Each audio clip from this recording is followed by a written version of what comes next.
Hello. When I was younger, in my teenage years and in my early 20s, I was really into reading utopian and also dystopian fiction. And I think part of the reason why especially younger people get so involved in this kind of genre is when you're getting to grips with the reality and the difficulties of the world, and it can feel easier in a way just to level everything off and start all over again because this time we can do it right, or just to imagine the complete and utter destruction of the world and how we might perish or thrive in that kind of environment. So I read a book recently which reminded me of my pleasure in reading this kind of fiction when I was younger, because part of the joy of it was imagining myself. How would I build a utopian society and all the geeky details of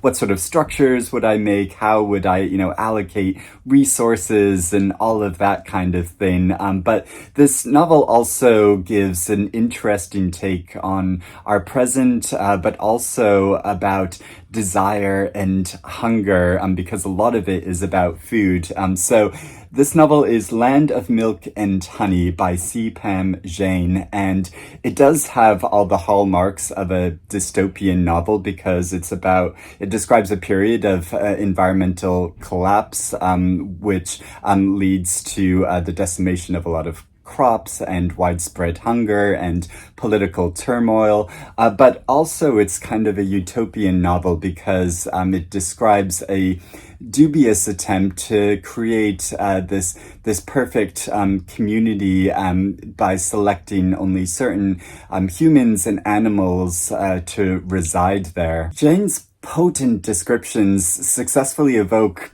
both dystopian and utopian novels, but it's more about describing our present times and the inequalities which already exists and the moral conundrums that we face. So the unnamed narrator, she's an American, her mother is Chinese, but the narrator goes to live and work as a chef in the United Kingdom, and she finds herself stuck there after a crop destroying smog covers the world, and borders start closing, and she finds herself trapped in the United Kingdom with little chance of getting back to the United States, partly because she's accrued so much debt, and there are certain conditions of people who can re-enter and who must remain out of the country. And I have to admit, this was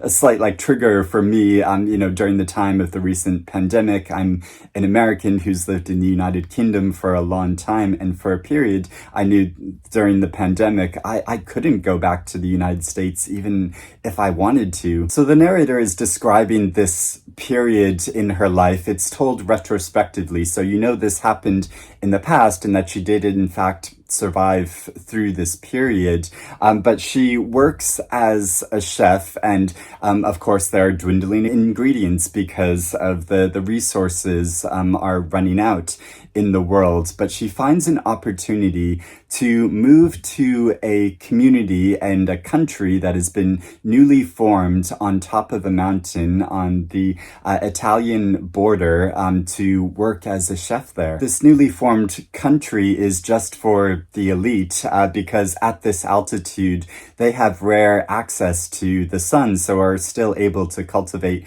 crops and grow things. So she moves there, takes on this job of working as a chef, but it turns out it's not so much about her cooking abilities and more about her profile and who she is as a person. She's led into a scheme where the wealthy bargain to preserve / hoard what's left of the environment, and it makes for an imaginative drama because it challenges notions of hunger and nourishment in a world of hierarchies. It's ironic that as soon as she arrives in this new country that has a plentiful larder of ingredients, she completely loses her appetite, so much so that it needs to be written into her contract that she needs to maintain a certain weight in order to be healthy. So when she's presented with a bounty of choice, she starts to question what she really desires. The narrator also engages in an affair with the sinister founder's entrepreneurial daughter who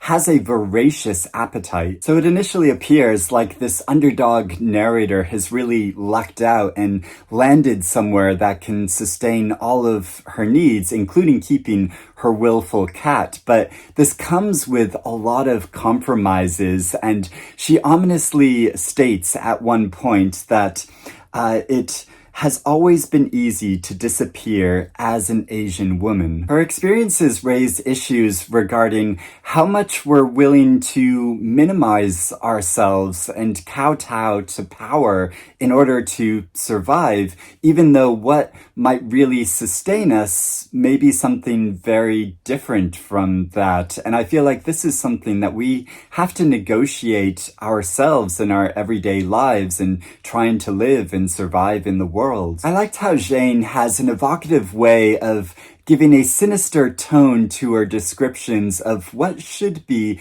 an idyllic setting. So at one point, the narrator observes how the sun mashed yellow against the edge of another relentlessly beautiful day. Equally, the bountiful amount of fine and rare ingredients that she works with comes to feel less delectable and more nauseating. It's a creative way of confounding the reader's senses and making us question what is really desirable. Although sometimes I did feel the lyricism of Zhang's prose took dominance over describing the detail and action of a scene, so I'd find myself a bit confused about what was happening in the narrator's life and the community and in the wider world. But my overall impression of this book and the writing of it I found to be really impactful. Also, when you take a step back, it starts to appear less like fantasy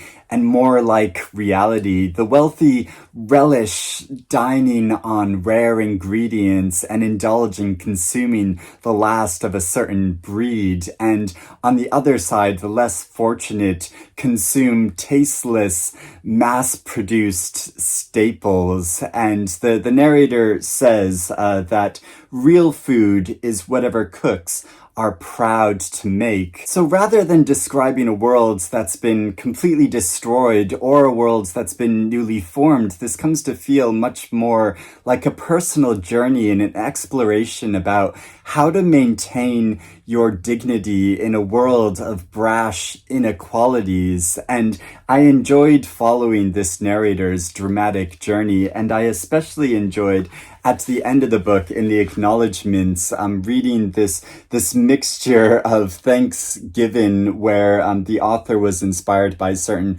writers and texts, such disparate writers between Evelyn Waugh and Maggie Nelson, but also different kinds of dishes she's consumed all around the world, from eggplant cookies to going to fine dining restaurants and tortillas in Mexico City. And so it's just a real pleasure reading through this list, and also how she obviously enjoyed watching a lot of Top Chef, and I was a big fan of Top Chef as well. And I just love reading about food in general. So this book is really a pleasure, and if you've read it, I'd love to know what you think about this novel, or if you're interested in reading it now. So thank you for watching me discuss this book. I hope you're doing well and reading good things. I'll speak to you again soon. Bye-bye.